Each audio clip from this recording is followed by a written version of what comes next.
Unit 1 நம்பர்ஸில் உள்ள exercise 1.2 இதில் 6 some டிவைடில் third subdivision -2 by -16/5 இதுக்கப்புறம் கொடுத்துருந்தாங்க பையை ஸோ நம்ம ஈஸியாக எழுதிட்டோம்.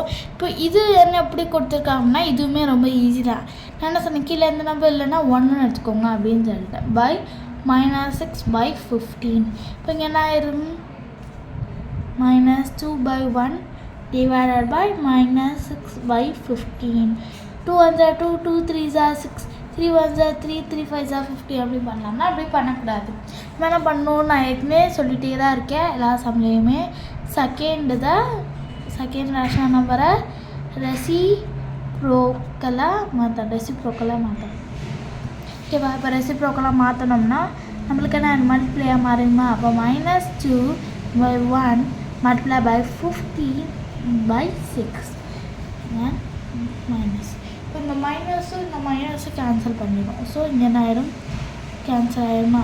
இப்போ 2 1s are 2 இருக்குது, 2 3s are 6 இருக்குது, 3 1s are 3 இருக்குது, 3 5s are 15 இருக்குது. இப்போ இங்கே என்ன ஆயிடுச்சு, 5/1 5/1 இருக்கிறதுனால நம்ம 5 எடுத்துக்கிட்டு எழுதிட்டோம். இப்போ அதே இது 1/5 அப்படின்னு எழுதிருந்துச்சு அப்படின்னா நம்ம 5 அப்படின்னு எழுதிட்டோம்னா தப்பு. 1/5 இருக்கும்போது நம்ம எழுதிக்கூடாது. 5 இப்போ ஒரு நம்பர் கீழே ஒன்று இருந்துச்சுன்னா எழுதலாம்.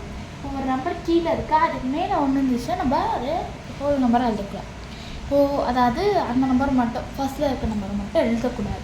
இப்போ அது என்ன, நம்ம -2/1 -6/15 இருந்துச்சு. ஸோ என்ன பண்ணோம், நம்ம செகண்ட் ரெசிப்ரோக்கலாக மாறும்போது மைனஸாக கேன்சல் பண்ணிக்கிட்டோம். 2 1s are 2 வந்துச்சு, 2 3s are 6 வந்துச்சு, மேலே 15 இருந்துச்சு. ஸோ என்ன பண்ணோம், 3 1s are 3, 3 5s are 15, 5/1 வந்துச்சு. ஸோ நம்ம அதை 5ன்னு எழுதிக்கிட்டோம்.